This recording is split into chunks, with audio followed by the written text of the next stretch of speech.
Hey there everybody, Jason Free, Lund Boats.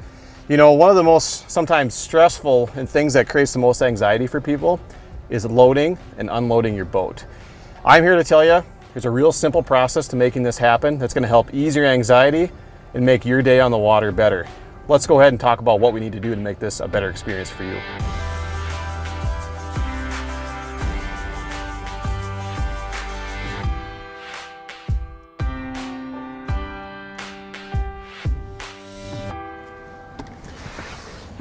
So the first thing you're going to do when you get to your access, public, private, resort, whatever, is you're going to find the staging area.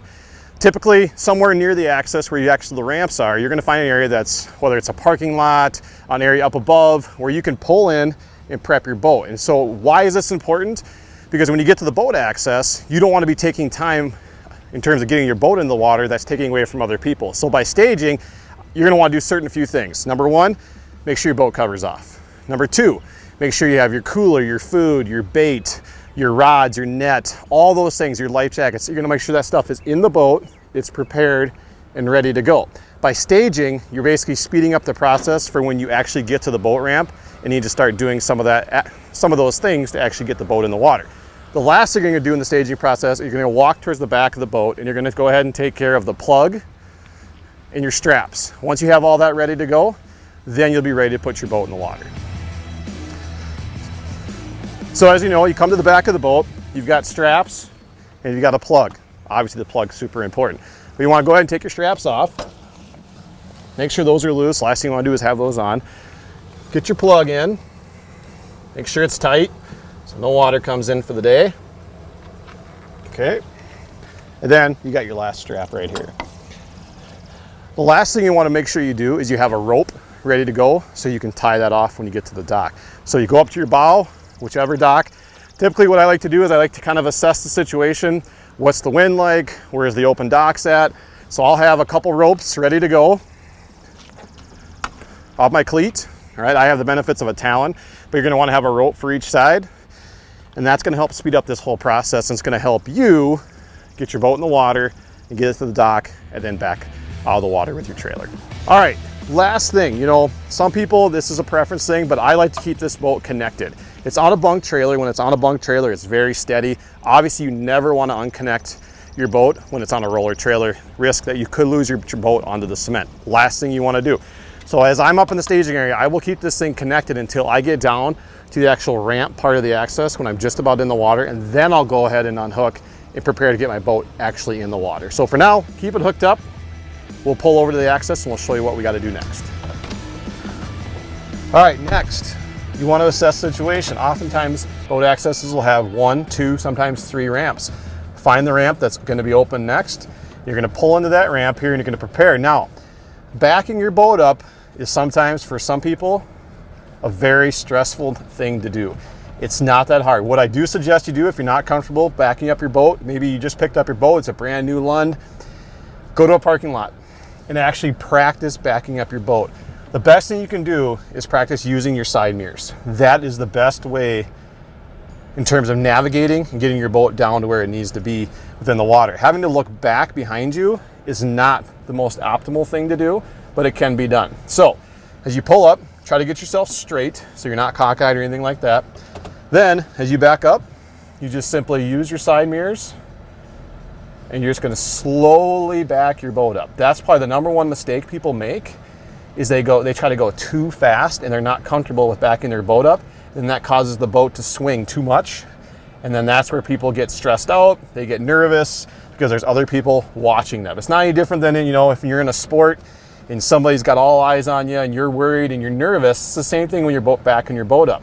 The other key thing when you are backing the boat up is try to get it within a reasonable distance of the dock, so then you're able to actually get in and get out of your boat safely without falling or tripping or something like that. So as what I'm doing is I'm backing it down. Now I'm gonna get this boat just about to the water and I'm gonna park there. And now I'm gonna get out and I'm gonna actually unhook the boat. It's in a safe place. It's not gonna fall off, anything like that. And then now I'm gonna, for basically the final stage, I'm gonna get ready, prep the boat, and I'm gonna drop it into the water. All right, now we're down to the water. All right, now, if you have a friend, somebody with you, this is where the part where you're gonna hop in the boat, you're gonna take care of that piece.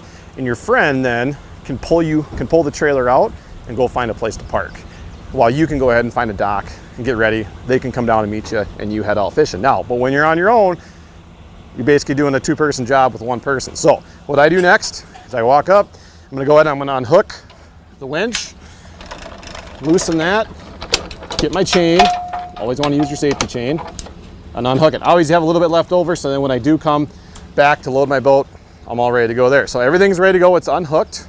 All right, now I'm gonna back the boat in the water. Now, what is important is every boat is different.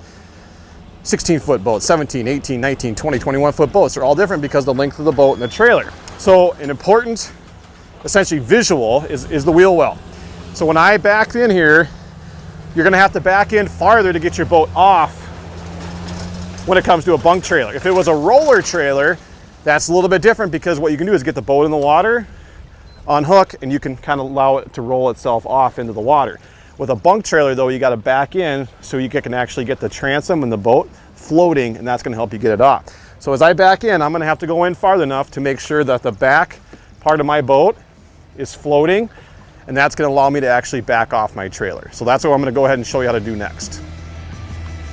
So what we do next is we're going to go ahead and we're going to back down, and I'm going to pay close attention to when my back of my boat near the transom starts to float. I don't want to back in too far, and this is trial and error a little bit. You don't want to back in too far where to the point where it can actually back all the way off your trailer and you lose it. Now, one thing you can do if you're not comfortable, take a rope, right, and then hook it to the eye of the front of your bow, and then connect it to your trailer. That way, if it does back off, you've got a rope there to grab onto without it floating away. So, but with this simple process I'm gonna show you, typically don't have to do that. So what I'm gonna do next, I'm gonna back in,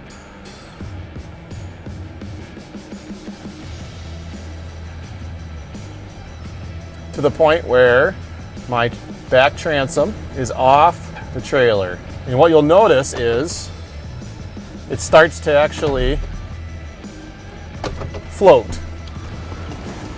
So now when I get out, I can now see my boat. Great visual here. You can see how it's floating, but it's not going anywhere. I'm gonna be able to get in my boat right now. It's safe, I'm close to the dock.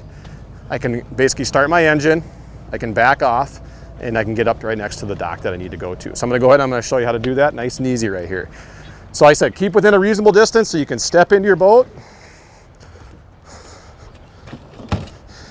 All right, I have a tiller, so I gotta take these off. Now, it's important to do this down here because that way your motor doesn't kick on the trailer.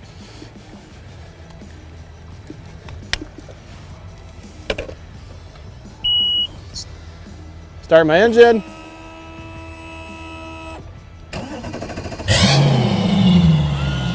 Sounds like a NASCAR. Okay, now I'm here. Simple, I can just kick it in reverse. And I just float right off just like this.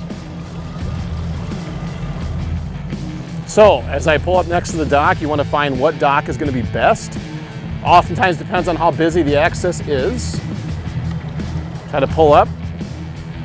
All right, so now I'm pulling up to the dock here. I like to try to make sure I keep within a close distance to where I'm not rubbing up against the dock. One of the benefits of my boat is I have a talon. Right, and a talon's great because I can go ahead, I can talon down. I'm gonna stay, my transom area is gonna stay off that side. I can actually walk out of my boat, grab my boat bumper. Nobody likes scratches on their Lund. Throw the boat bumper on. I got my rope here. And actually what I'm gonna do, and not all of them are the same, I got a little bit bigger rope here. Go ahead. Now I can just tie off. And I got my boat ready to go for when I want to go fishing. So, pretty simple process. Number one, just be prepared. Don't get stressed out. Take your time. If you need help, ask for help. That's the best thing. We got a boat access. Everybody's here to go fishing. They're excited. Ask for help if you need help. But more importantly, like I said, be prepared, go through that steps and those processes, take your time if you need be, and that's gonna make this whole process of unloading your boat at the access that much easier for you.